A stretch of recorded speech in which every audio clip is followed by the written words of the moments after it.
भगवान देवाधिदेव महादेव को जल चढ़ाते हैं। उसके 5 अलग अलग तरीके हैं। बहुत सावधानी से सुनना कथा, आपकी और हमारी जिंदगी की सार्थकता को सिद्ध करने वाली कथा।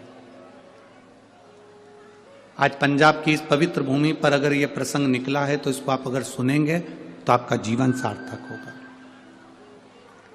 शिव जी को 5 तरह से जल चढ़ाने का तरीका है। जैसे पंचामृत होता है, दूध, दही, शहद, घी, शक्कर, ये सब पंचामृत के अंतर्गत आते हैं। उसी तरह शंकर जी को 5 तरह से जल चढ़ाने का क्रम वर्णित किया गया। अब उसको समझेंगे, बहुत सावधानी से समझिएगा। पहला, जल लेकर आए, सीधे डायरेक्ट शंकर भगवान के शिवलिंग पर चढ़ा दिया। यह प्रथम जल का चढ़ाने का तरीका। दूसरा,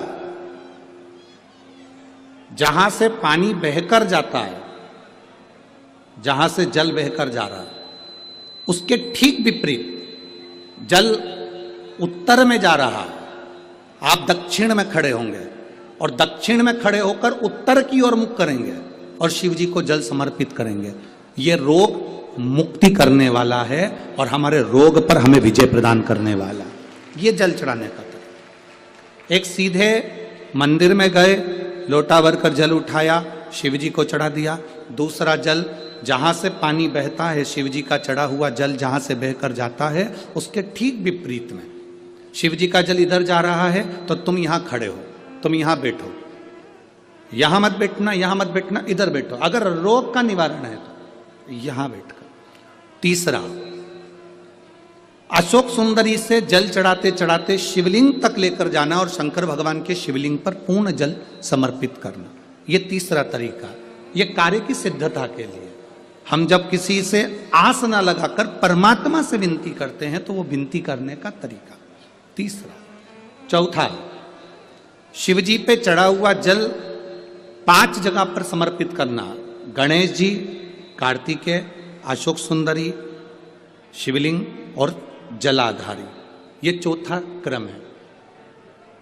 जब जिस नारी का, जैसे मेरा नाम मोनिका है, मेरे पति का नाम संजय सिंह है, मैं दिल्ली स्वरूप नगर के निवासी हूं, मेरा फोन नंबर ये है। कहीं बैठी हैं?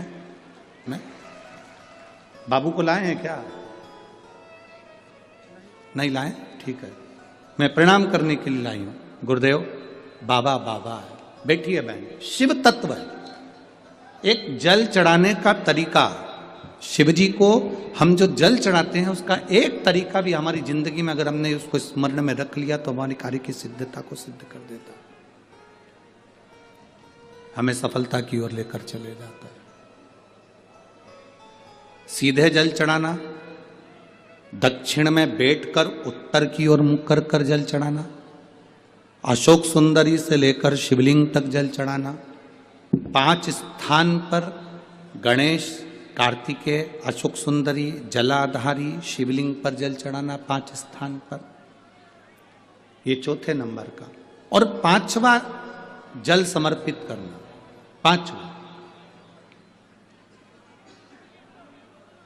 5वें नंबर का जल।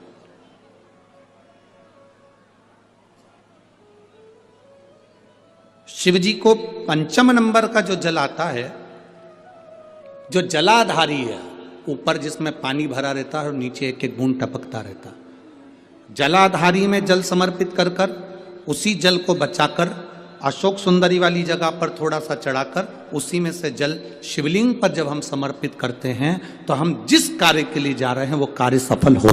कि आप शंकर भगवान को जल चढ़ाएं, थोड़ा सा जल पात्र में रख लें। जहां पूजन कर रहे हैं, जब थाली से पूजन, पहले सबसे पहले तो जल ही चढ़ाओगे ना, जल चढ़ाने के बाद उस पात्र को रख ले, थोड़ा सा पानी उसमें बचा ले, 2-4 बूंद, 8 बूंद, 15 बूंद, 20 बूंद, 1 चुल्लू, थोड़ा सा।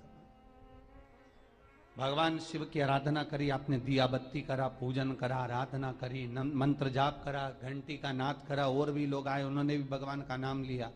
जब घर की ओर प्रवेश करें, पूजन की थाली जब लेकर चलें, तो जो कलश में जल हो उसका आचमन कर लें या अपने ऊपर छीट लें, उससे सुख का अनुभव होता है।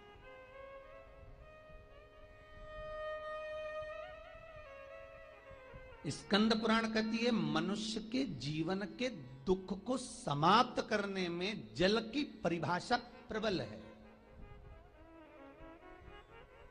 फिर निवेदन करूंगा, कहीं जाकर मत रोइए, कहीं जाकर मत कहिए कि आपको तकलीफ क्या है। ना रिश्तेदारों से, ना नातेदारों से, ना कुटुंब से, ना कबीले से, ना अपनों से, किसी से नहीं कहना कि दुख क्या है।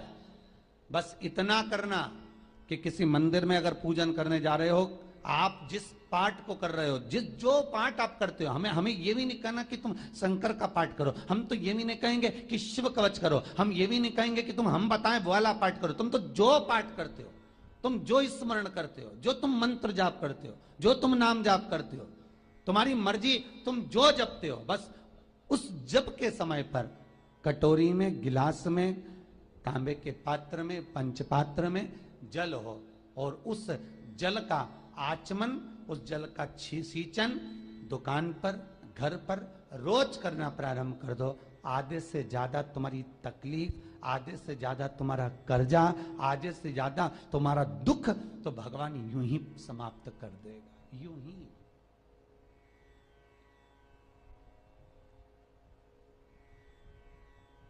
हम जल कौन सा सींचते हैं भगवान अपनी दुकान पर, पानी कौन सा छोड़ते हैं अपने घर पर, जल कौन सा सींचते हैं? जब मटके में से भरकर लिया है, कुंड में से भरकर लिया है, अपने घर में नल में से भरकर लिया है, और वो पानी लाने के बाद में अपन सब दूर छीट दिया। अपन वो वाला पानी कभी नहीं छीटते जो रखा है, जो आराधना के लिए रखा है, साधना के लिए रखा है, जो भगवत स्मरण के लिए रखा है, हमने वो नहीं छीटा। हम तो भरकर लाए और छीट दिए। अरे भाई, बहुत दुख है, बहुत तकलीफ है, बहुत कष्ट है, कहीं मत भटको। जिससे तुम्हारी अच्छी पटे उसका स्मरण कर कर, उसका भजन कर कर, उसका कीर्तन कर कर, उसका नाम जाप कर कर। हम तो ये भी कहते हैं कि तुम जो भजन कर सकते हो, तुम जो स्मरण कर सकते हो, तुम्हारी चित्तवृत्ति में जो आता हो तुम वो करना। हम भी बताएं तो भी मत करना। तुम्हें अच्छा लगे तो करो, नहीं लगे तो तुम जो कर रहे हो बहुत अच्छा करो, तुम उसको जो।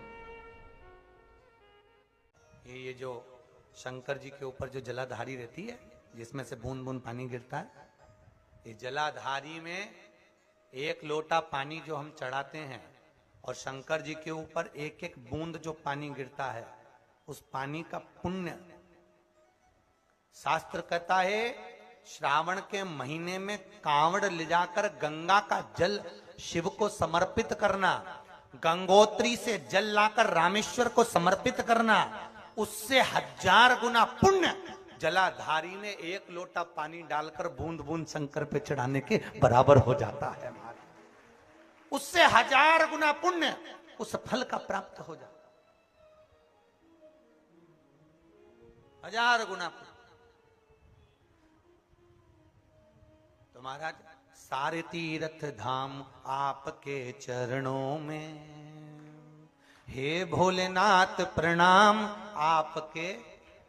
जब सारे तीर्थ, सारे धाम, सारे पुण्य, सब कुछ यही, कितना सुंदर लिखा कि आप किसी तीर्थ में नहीं जा सकते, आप सारे सरोवर में नहीं जा सकते, आप किसी नदी तालाब का स्नान नहीं कर सकते, तो शिव महापुराण में जाकर बैठ जाइए। क्यों?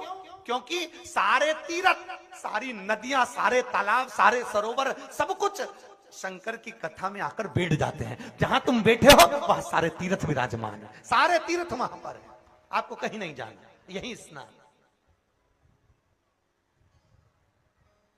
कहां गंगा नहाने जाओ? अब वो भगवान जब विनायक का सिर कट गया, माता पार्वती जब जिस पुतले को तैयार करी थी विनायक को, तो उसका सिर किसने काटा था? शंकर भगवान ने।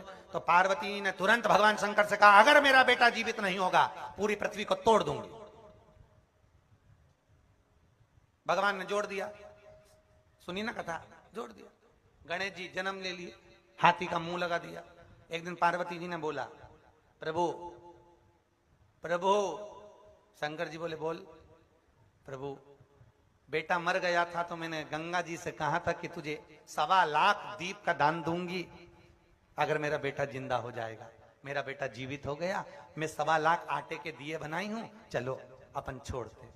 पार्वती जी बोली, कौन कौन? एक अपनी पत्नी, एक अपने पड़ोसी और एक अपना पुत्र, अच्छे से अच्छा विद्वान, कोई कोई महाविद्वान से विद्वान भी होगा तो अपनी पत्नी को नहीं समझा सकता, उसको कितने भी समझा लो वो। पति बोले कि देख कल एकादशी है, कितना भी बड़ा विद्वान पंडित होगा वो भी कहेगा ना कल पत्नी से कि कल एकादशी है, तो पत्नी नहीं करेगी जब तक वो 2-3 को फोन लगा के नहीं पूछ ले तू कब कर रही।